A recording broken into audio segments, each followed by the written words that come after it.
balik lagi bareng kita di podcast Simulakra bareng Ovek dan Sulhan.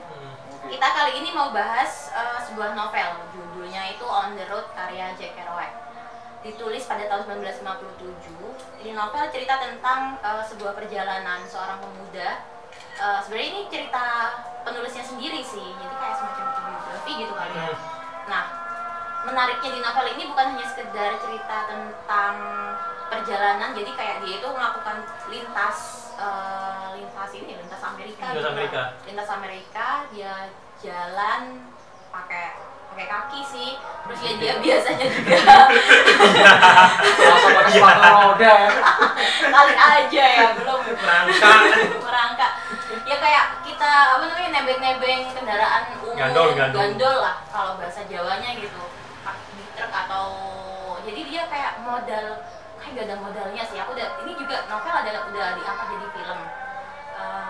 Terus kita langsung aja nih ya kayaknya ya. Sulhan nih kayaknya yang mau bahas banget, punya obsesi banget sama ini novel.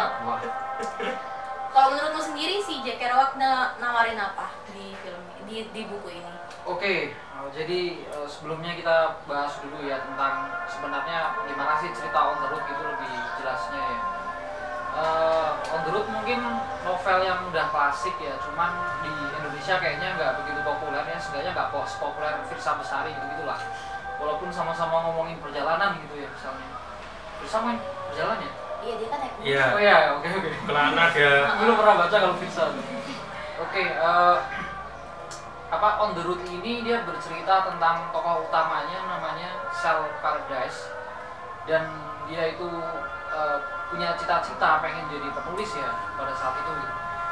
Dan yang membuat novel ini menarik adalah bagaimana sih interaksi antara si Sal Paradise gitu ya dengan tokoh-tokoh lain gitu, terutama di sini adalah Dean Moriarty gitu, sama tokoh yang dia jadi sohibnya si Sal inilah.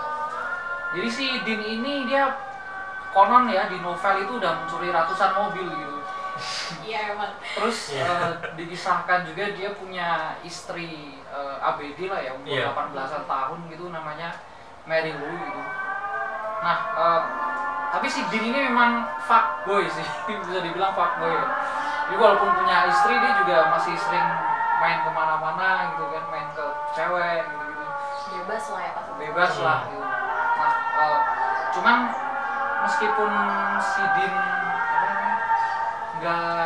bukan intelektual yang kayak ini ya, si Sal gitu ya, tapi dia punya minat untuk penulis juga gitu. Jadi dia belajar ke si Sal dan terus sama temennya Sal yang namanya Carlo Watts gitu. Mereka belajar menulis gitu, dan singkat cerita kemudian kalau nggak salah si Dean ini sempat berantem gitu sama istrinya Mary Lou gitu. Habis itu dia pergi ke Denver gitu kan. Nah disitulah kemudian perjalanan dimulai ya, maksudnya terus si Dean nyuratin si Sal gitu, dan Sal melakukan perjalanan ke Denver. Habis itu kayaknya dia agak ketagihan gitu untuk melakukan perjalanan My Life on the Road gitu katanya di situ kan, untuk melakukan ekspedisi itu. Dan kalau menurutku ya sebagai orang Indonesia gitu yang bacanya tuh kayak mungkin agak bingung awalnya ya, ini sebenarnya apa sih benang merahnya gitu ya, karena kemana-mana gitu novel ini gitu kan. Tapi yang bikin menarik buat kamu sendiri apa?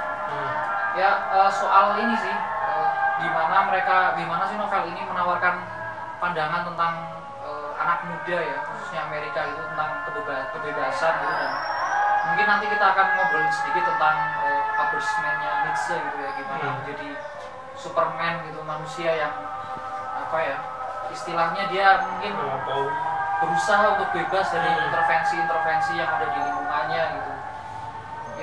Ya gitu ya Fek ya? Iya. Dan nih kalau nggak salah kan ini novel juga ditulis pada saat ini kan habis Perang Dunia Kedua kan? Habis Perang Dunia Kedua. Nah itu kira-kira pasti ada pengaruhnya kan, konteks ke karya sastra itu. Sebelum itu mungkin sebelum kita bahas Perang Kedua ya, novel ini kan kayak menunjukkan semangat Amerika yang kita kenal sekarang ya, tentang kebebasan dan lain sebagainya gitu. Tentang ya kalau untukku sih mungkin di Indonesia udah kalaupun mereka nggak kenal ini Fek ya, novel ini, tapi mungkin masih secara jalan hidup banyak mungkin yang sudah berkelana, pelaku itu. Mungkin novel akan lebih bahas tentang konteks historis ya. Oh iya. Kalau aku lihatnya mungkin kalau yang lebih terkenal kita tahunya kan Lost Generation ya. Golongannya siapa itu? Hemingway. Terus Of Mice and Men siapa? Steinbeck ya. Bukan yang mereka menikmati derita ya. Terus kalau mau kaya justru malah menyangkalnya gitu. Terutama kalau kita baca Dorothy Lovelet dan kawan-kawannya, itu kan yang lebih terkenal sebenarnya. Dengan Beat Generation sampai sekarang sebenarnya kalau di Indonesia sendiri aku lihat terjemahannya pun masih minim. Mungkin baru On the Road yang akhirnya ya dikenal sama orang gitu. Terlepas dari itu, kalau di Amerika Beat Generation ini salah satu tonggak lah untuk gerakan katakanlah counterculture atau subculture 10-20 tahun setelahnya gitu. Soalnya kenapa Beat Generation ini emang datang setelah Perang Dunia Kedua ya, terutama ketika itu Amerika udah menang. Terus kondisinya ya kita mau ngapain lagi habis ini gitu. Kalau dulu di Lost Generation orang-orang tuh bingungnya, kita nggak anak-anak lelaki di zaman Lost Generation tuh nggak tahu cara cari duit, atau bahkan mereka nggak tahu caranya megang palu. Saking lamanya ikut perang. Bukan saking lamanya ikut perang, tapi bapaknya udah pada mati. Oh, gak ada yang ngajarin gitu ya? Iya, itu bedanya lah. Tapi di Beat Generation kan enggak, masalah keuangan nggak ada. Amerika udah menang gitu. Tapi yang dicari adalah terus tujuan hidup kita tuh ngapain? Pasifisme. Dan bacaan-bacaan yang mulai terkenal di tahun 50-an emang salah satunya ya bacaan-bacaan nihilis ala Nietzsche gitu. Kita mau ngapain sih? Ya udah, katakanlah menikmati hidup atau mentransvaluasikan nilai. Kalau kita lihat On the Road itu kan dia nggak punya ini ya, nggak punya jalan yang jelas. Iya, benar. Biasanya kita kan punya novel tuh modelnya 3 babak toh. Ada mimpi yang jelas sih. Ada mimpi yang jelas, ada konflik yang jelas. Terus udah mau habis itu kemana gitu. Jadi ada penyelesaian atas satu konflik gitu. Dari klimaksnya juga jelas. Tapi kan di On the Road enggak. Kita menemukan banyak cerita di sana itu. Kalau kata Deleuze, ini satu teks yang sifatnya rizomatik atau terdesentralisir. Jadi kamu bisa menemukan banyak cerita di sana dan bisa dikembangkan lagi. Itu yang pertama mengapa On the Road cukup spesial itu secara pembacaan teksnya ya. Yang kedua adalah apa yang mereka lakukan itu kan tidak mengikuti tatanan yang udah ada. On the Road ketika Kerouac itu nulisin, dia nggak diterima kan ini naskahnya. Naskah tebel 1 halaman itu. Iya, benar. 1 halaman yang panjangnya berapa meter itu kan nggak diterima selama 4 tahun. Salah satunya ya urusan moral itu. Dan emang itu yang mereka lakukan, bahwa kalau kita ngomongin aja, apa yang pertama didobrak kan emang nilai-nilai moral ya, atau yang nilai-nilai moral yang mapan. Di sana ada transvaluasi nilai, apa yang kelihatannya udah mapan, taken for granted dan lain-lain ya kita lawan di sana. Dan istilahnya apa yang dilakukan tuh mirip. Orang-orang biasanya mengatakan perjalanan menuju Ubermensch atau ya di Nietzschean itu seperti kita naik gunung bawa backpack. Ketika di kaki gunungnya semua isinya diambil. Semua apa yang kita dapatkan sejak lahir itu diambil. Habis itu kita melakukan perjalanan. Nah, di sana kalau kita dapat apa itu dimasukin. Iya. Nah, selama itu juga kalau ada yang nggak cocok dikeluarin lagi sampai akhirnya di puncak mungkin kita udah menjadi Ubermensch dengan nilai yang jauh berbeda. Itu pula yang ada di On the Road kan. Perjalanan mereka yang katakanlah cukup gila itu akhirnya membentuk mereka di akhir toh. Yes. Itu yang terjadi. Dan akhirnya orang-orang memang 60-an sampai 70-an dan 90-an juga banyak melakukan itu toh. Musisi-musisi katakanlah orang-orang psychedelic yang ini hidupnya di van, atau anak-anak punk yang terpengaruh Beat Generation terus membuat komunitasnya sendiri, sampai Kurt Cobain bahkan Nirvana juga melakukannya. Jadi ya menurutku fenomenanya On the Road ya di sana. Gitu. Jadi emang apa kalau kita lihat anggota Beat Generation sendiri ya, kayak Allen Ginsberg ya yang di novel ini dia disamarkan dengan nama tokoh si Carlo itu kan, dia sempat disidang gitu kan karena puisinya yang judulnya Wall itu kan mengandung kecabulan gitu. Ya jadi kalau kita ngomongin cultural studies nih ya kan, kita selalu berada di bahasan antara ini sastra yang dia mencerdaskan atau ini sastra yang justru kebalikannya gitu, yang tidak membawa kita ke moralitas apa yang menurut orang Arnoldian mungkin ya itu membawa kebaikan untuk umat manusia gitu ya.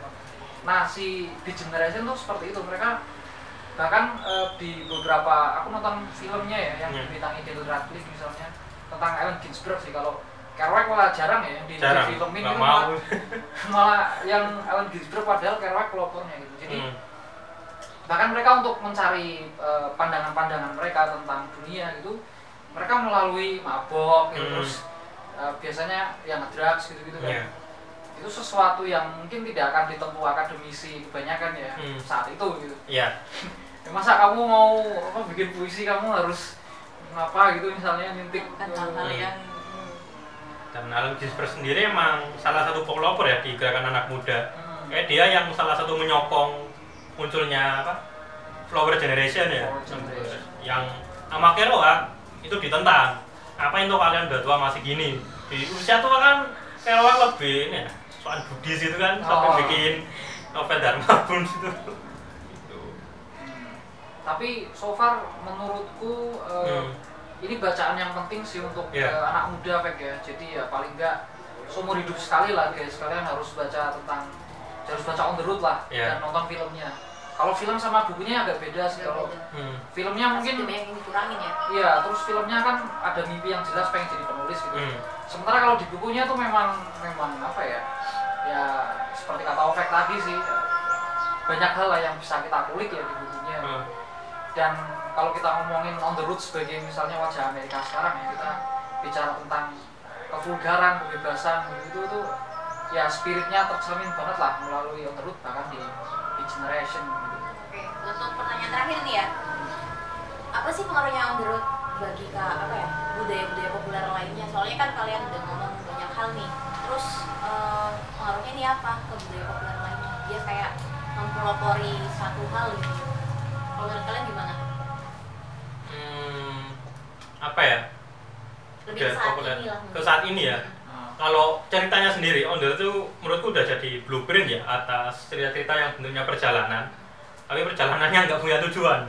Yang benar-benar kalau kalian lihat mungkin Euro Trip atau film-film semacamnya, itu kelihatan banget kalau mereka terpengaruh On the Road. Ya udah kita melakukan perjalanan aja, entah dapatnya apa. Nanti di sana selama prosesnya ada hal yang terbentuk, itu pertama. Tapi kalau secara gerakan pop culture sebagai gerakan sendiri, emang kebanyakan orang terpengaruh ya untuk hidup seeksploratif mungkin seperti On the Road. Kayak masa mudamu tuh bukan perkara kerja aja ya itu, tapi perkara apa yang bisa kita ulik dari diri sendiri gitu. Itu yang aku lihat kalau secara pop culture ya. Menurut sendiri gimana? Ya kalau aku nggak berbeda sama Vex ya, aku melihat mungkin terutama di Indonesia sendiri ya, kita mungkin banyak yang nggak kenal tentang The Generation atau On the Road gitu.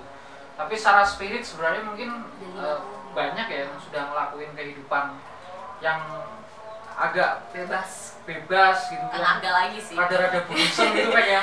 Yang terus mereka anti kemapanan, mana-mana gandol gitu kan.